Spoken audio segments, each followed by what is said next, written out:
अस्सलाम वालेकुम गाइस। आज का हमारा टॉपिक है शॉगरेन सिंड्रोम। ठीक है, it's an important topic of oral pathology में भी पढ़ते हैं आप इसको, ओरल मेडिसिन में भी पढ़ेंगे, ठीक है, और जनरल मेडिसिन में भी पढ़ेंगे, ठीक है। इट्स एक्चुअली सिंड्रोम और पैथोलॉजी ऑफ सलाइवरी ग्लैंड्स, ठीक है।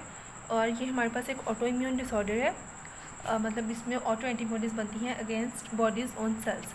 विमेन में ये ज़्यादा कॉमन होता है, ठीक है। और T cell mediated autoimmune reaction होता है बेसिकली, जो कि अफेक्ट करता है हमारे पास mainly salivary gland and lacrimal glands को, ठीक है।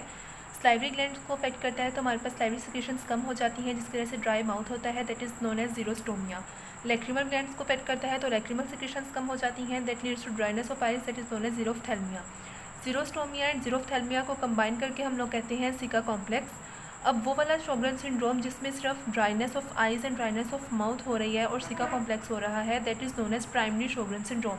इसमें और कोई बॉडी का जो पार्ट है वो इन्वॉल्व नहीं होता, that is primary Sjogren syndrome.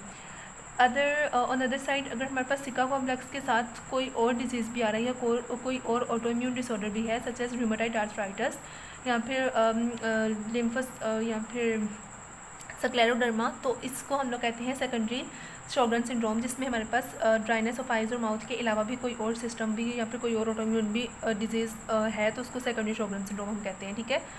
अगर इसकी हिस्टोपैथोलॉजी की बात करें तो मेनली इसमें एपीमायोएपिथेलियल आइलैंड्स बनते हैं, ठीक है। That what is epimyoepithelial island. इसमें हमारे पास क्या होता है 50 lymphocytes within an area of 4 millimetre square हमें मिलते हैं, ठीक है। लिम्फॉइड हाइपरप्लेजिया हो जाता है और लिम्फोसिटिक इनफिल्ट्रेशन हो जाती है हमारे पास सेल्स के अंदर। बेसिकली ये 3 इसके पॉइंट्स हैं हिस्टोपैथोलॉजी के मेन। अब इसकी अगर हम लोग बात करें डायग्नोस्टिक टेस्ट की, तो इसमें हम लोग बहुत ज़्यादा टेस्ट करवा सकते हैं, जैसे शिल्मर टेस्ट हमारे पास टीयर टेस्ट होता है बेसिकली। अगर हमारे पास लेस दैन 5 mm सिक्रेशन हो टीयर्स की with in 5 minutes of examination, तो हम लोग इसको कहते हैं कि ये पॉजिटिव हमारे पास आ गया है और शिल्मर टेस्ट पॉजिटिव है, ठीक है। और अगर हमारे पास रूमेटॉइड आर्थराइटिस के साथ ही एसोसिएटेड है तो उसमें हमारे पास ANA एंटीबॉडीज़ पॉजिटिव होनी चाहिए। सिंटीग्राफी कराते हैं, सैलोग्राफी कराते हैं सलाइवरी सिक्रेशंस को देखने के लिए और लैक्रिमल ग्लैंड्स की सिक्रेशंस को देखने के लिए। CT MRI बायोप्सी भी हम लोग इसमें करवा देते हैं। बायोप्सी हम लोग कराएंगे लोअर लिप से हम लोग लेते हैं, ठीक है, लोअर लेबियल ग्लैंड्स की हम लोग बायोप्सी करवाते हैं, ठीक है। This is all about Sjogren syndrome. कुछ पूछना हो आपने तो आप लोग पूछ सकते हैं। Thank you so much.